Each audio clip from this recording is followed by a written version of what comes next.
भगवान को महसूस कैसे करेंगे कि भगवान है। जैसे कि माना जाता है और कहते हैं और होता है कि सब कुछ अपने इस शरीर के अंदर विराजमान है। पृथ्वी आकाश सब कुछ भगवान, सब कुछ इसी के अंदर है।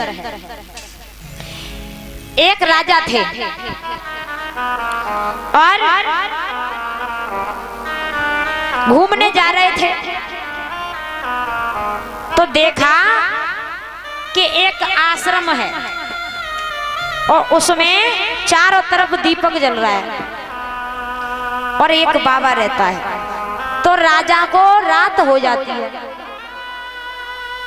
तो राजा उस बाबा से कहते हैं कि कुछ क्षणों के लिए मुझे इस आश्रम में निवास करने दो।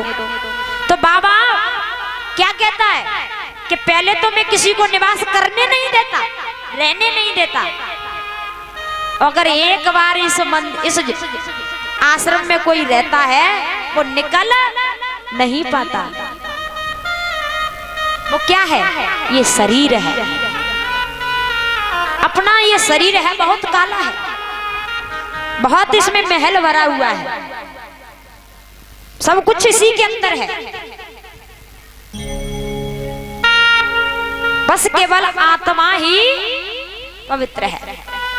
सब कुछ काला ही काला है, महला ही महला है। एक बालक था, एक बालक छोटा सा हो जिसकी बचपन में मां गुजर गई हो या पिता गुजर गया हो और वो बालक धीरे धीरे धीरे धीरे बड़ा हो जाए। अब उस बालक से तुम पूछना, बेटा तेरी माँ कैसी थी? क्या वो बालक बता सकता है कि मेरी माँ ऐसी थी? बता सकता है? नहीं बता सकता। उसी प्रकार सबको पता है कि हृदय में ही परमपिता परमात्मा का वास होता है। परमात्मा क्या है? जो कभी मरता ना हो। आत्मा ही परमात्मा है। आत्मा क्या है? अजर और अमर है। तो इसी प्रकार मंदिर में भगवान की मूर्ति इसलिए रखी जाती है कि जैसे कि छोटा सा बच्चा पैदा हुआ, उसकी माँ खत्म हो गई, बड़ा हो गया, उसके पिता ने पूछा कि तेरी माँ कैसी थी? कि बता नहीं पाएगा जब तक उसे उसका प्रतिबिंब नहीं दिखाया जाएगा, माँ की मूर्ति नहीं दिखाई जाएगी, तब तक बालक नहीं बता सकता कि मेरी माँ ऐसी थी। परीक्षित महाराज ने मंदिर में देखा है कि भगवान की मूर्ति ऐसी है, भगवान ऐसे हैं। ये ठाकुर जी विराजमान है, इतने सारे लोग देख रहे हैं। क्या हाल का पैदा बच्चा जान सकता है जब बिना देखे कि ठाकुर जी क्या है? भगवान क्या है? नहीं जान सकता।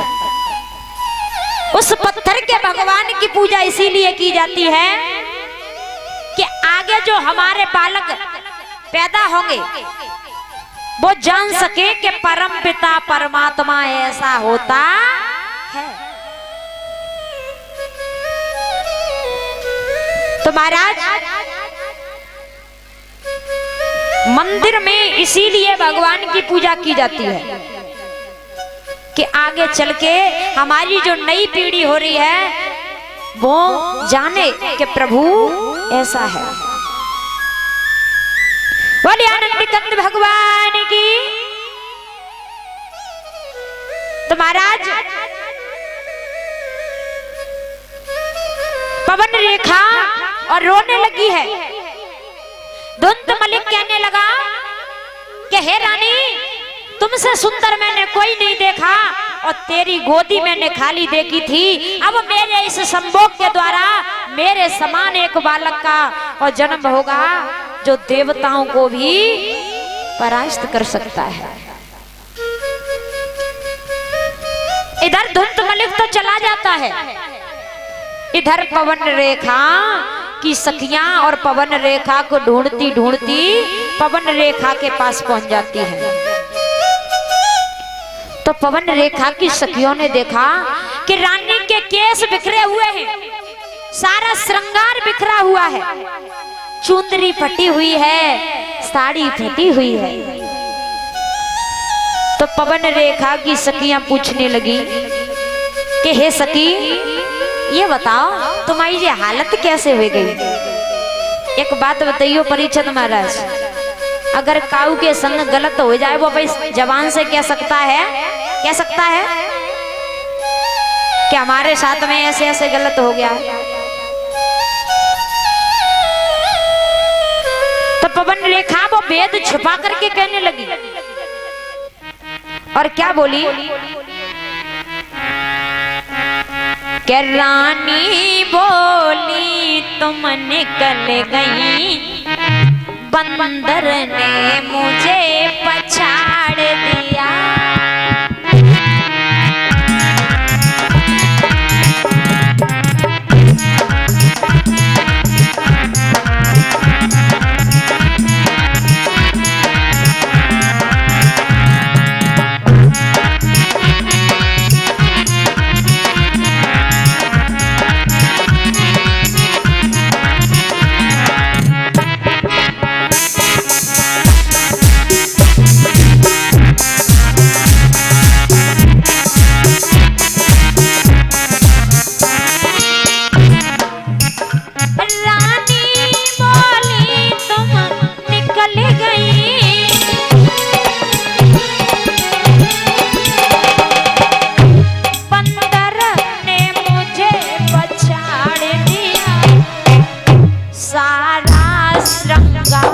बिगाड़ दिया, शुतरी मेरी को फाड़ दिया।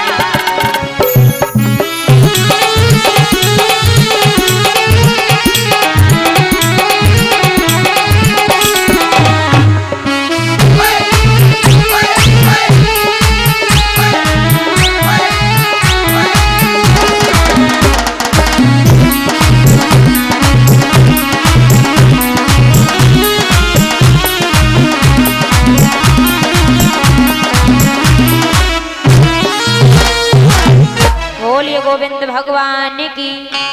पवन रेखा कहने लगी कि हे सखी, तुम तो निकल गई, एक बंदर आया, उसने मेरे गाल पे ऐसो तमाचो मारो, मेरो सारो श्रृंगार बिगड़ गो और मेरी चुंदरी को फाड़ दिया।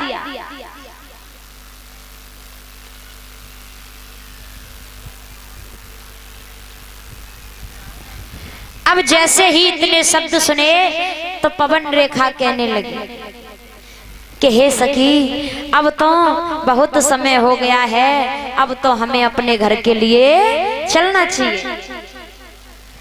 तो पवन रेखा अपनी सखियों के साथ में लौट करके और अपने पति उग्रसेन के पास आई है।